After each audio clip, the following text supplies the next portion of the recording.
ایک اصول ہے، آپ کسی کو 10,000 روپے ادھار دیں اور امانت کے دیں، 10,000 روپے امانت کے دیں 1 مہینے کے لیے، اگلے مہینے آپ جائیں اس سے امانت مانگے وہ نہ دے، تو آپ کیا کریں گے؟ دوبارہ کبھی امانت دینی ہوگی تو اس بندے کو ہرگز نہیں دیں گے۔ کیوں؟ کہ جس نے امانت میں خیانت کر دی، جس نے امانت کے اندر خیانت کر دی، وہ مستحق نہیں ہے دوبارہ امانت کے دیے جانے کا۔ یہ ہم اصول مانتے ہیں کہ نہیں؟ تو یہ ہماری آنکھیں ہماری اپنی ہیں یا اللہ کی دی ہوئی امانت ہے؟ قرآن میں اللہ فرماتے ہیں یعلم خائنۃ الاعین وما تخفی الصدور، جانتا ہے وہ آنکھوں کی خیانت کو اور جو کچھ تمہارے دلوں میں چھپا ہوا ہر بات وہ جانتا ہے۔ تو خیانت امانت کے مقابلے پہ لائی جاتی ہے۔ وہ دیکھتے ہیں کہاں تم دیکھتے ہو اور کہاں نہیں دیکھتے، یہ کنکھیوں سے چھپ چھپ کے تمہاری نگاہیں کہاں جاتی ہیں؟ جو مجھے اور میرے محبوب کو چھوڑ کر نامحرم کو محبت کی نگاہ سے دیکھتی ہیں، یہ محبت کی نگاہ تو میرا حق تھا، یہ محبت کی نگاہ تو میرے حبیب کا حق تھا، یہ تم نے نامحرم پہ کیسے ڈال دی؟ ایسا نہ ہو کہ قیامت کے دن ہمیں دنیا کے اندر آنکھوں میں خیانت کی وجہ سے، نگاہوں کی خیانت کی وجہ سے اندھا کھڑا کر دیا جائے۔ دنیا میں تو ہم محروم رہے، نبی علیہ السلام کا دیدار نہ کر سکے، ایسے دور میں ایسے وقت میں دنیا میں آئے کہ آقا دنیا میں سے تشریف لے جا چکے اور ہم دیدار نہیں کر سکے۔ صحابہ نے زیارت کی، دیکھا، ہم نہیں دیکھ سکے۔ ایسا نہ ہو کہ دنیا کے اندر نامحرموں کو محبت بھری نگاہ دیکھنے سے، ان کو موٹر سائیکل پر بٹھانے سے، ان سے لمبی گفتگو کرنے سے، انٹرنیٹ، فیس بک اور ان چیزوں کے ناجائز استعمال کے ذریعے ان سے تعلقات رکھنے سے، محبت کی باتیں کرنے سے اللہ کی غیرت کو غیرت آ جائے، اللہ رب العزت کو اس بات کے اوپر غیرت آ جائے کہ یہ وہ نظریں ہیں جو غیروں کے اوپر محبت کی نگاہ ڈالتی تھیں، یہ ناچ گانے دیکھتی تھیں، یہ وہ نظریں ہیں جو ایسی عورتوں کو دیکھتی تھیں جنہیں بے حیا کہا گیا، ان آنکھوں کو میں با حیا کو نہیں دکھا سکتا۔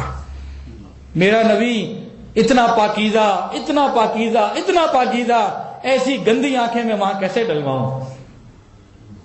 یہ سوچنے کا انداز ہے کہ نہیں ہے؟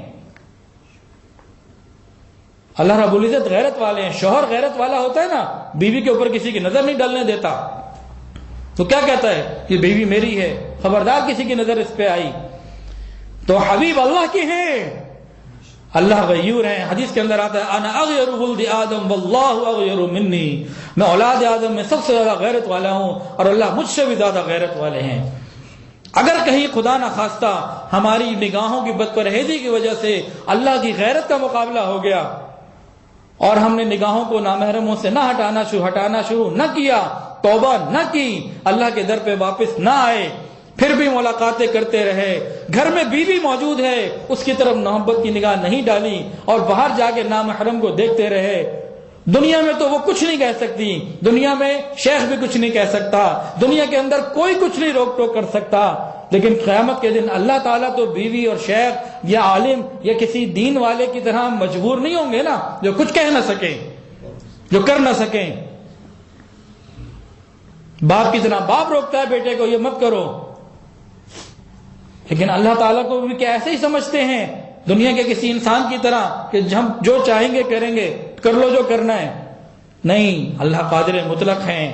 اگر اللہ کی غیرت سامنے آ گئی کہ یہ وہ چہرے، یہ وہ نگاہیں جو نامحرموں کو محبت سے دیکھتے تھے، آئی لو یو کے میسیجز بھیجا کرتے تھے، آئی لو یو کہنا ہے تو میرے بھائیو اللہ کو کہے، اللہ کے نبی کو کہے، حسن حسین کو کہیں جو اس بات کے حقدار ہیں کہ ان کو کہا جائے۔ کبھی اللہ کو کہا اللہ آئی لو یو، کبھی نبی علیہ السلام کو کسی تنہائی میں روتے ہوئے کہا نبی علیہ السلام آئی لو یو، کبھی حسن حسین کے بارے میں، صحابہ کے بارے میں دل میں تمنا آئی کہ میں آپ سے محبت کرتا ہوں، کہ اس محبت کی قیامت کے دن کو قیمت بھی مل جائے، اللہ کے ہاں کوئی رحمت کا سب فیصلہ بھی ہو جائے، جنت کا مسئلہ بھی ہمارے لیے آسان ہو جائے۔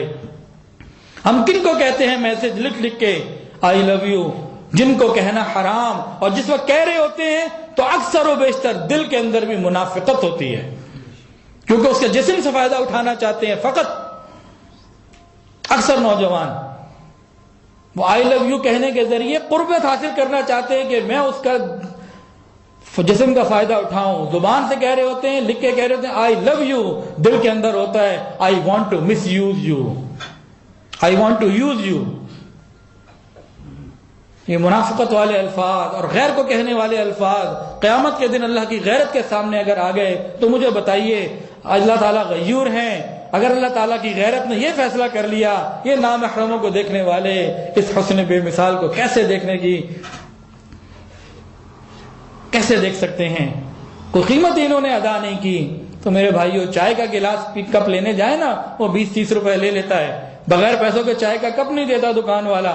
کیا مطلب کہ قیمت ہوتی ہے ہر نعمت کی۔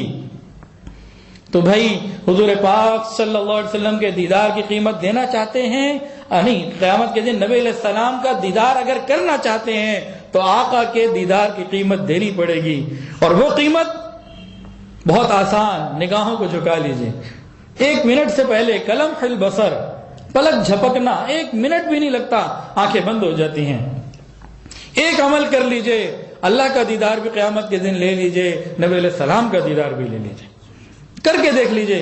یہ بات میں اپنی طرف سے نہیں کر رہا، میری کوئی قیمت حیثیت نہیں ہے کہ میں یہ بات کر سکوں، قرآن اور حدیث اس کا ترجمہ ہے۔ اور 18ویں سپارے میں ایک آیت کے اندر اللہ نے مردوں کو کہا قل للمؤمنین یغضوا من ابصارہم، میرے محبوب ان کو کہہ دیجئے نامحرموں کو نہ دیکھیں۔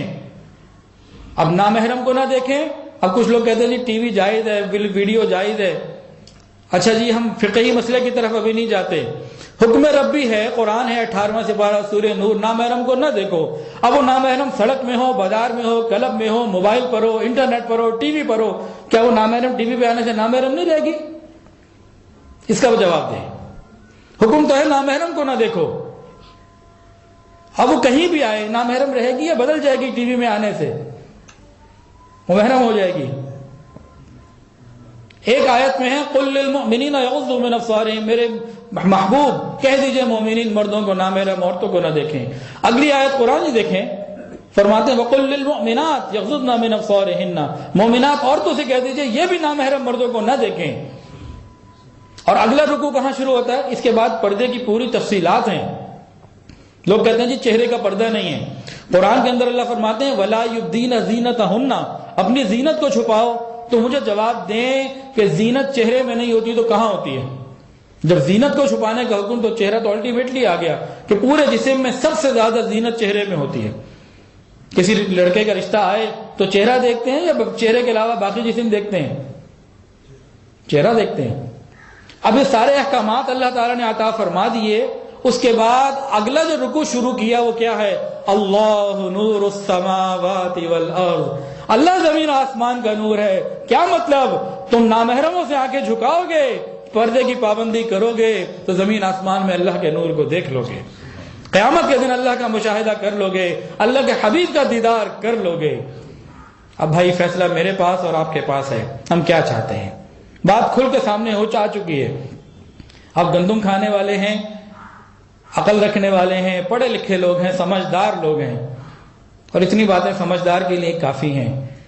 اللہ تعالی ہمیں صحیح سمجھ عطا فرمائے اور آنکھوں کی حفاظت کی توفیق عطا فرمائے، اور اپنے حبیب صلی اللہ علیہ وسلم کی سچی پکی محبت عطا فرمائے، اور قیامت کے دن ہمیں آپ صلی اللہ علیہ وسلم سے محبت کرنے والوں کی جماعت میں شامل فرمائے۔ وآخر دعوانا ان الحمد للہ رب العالمین۔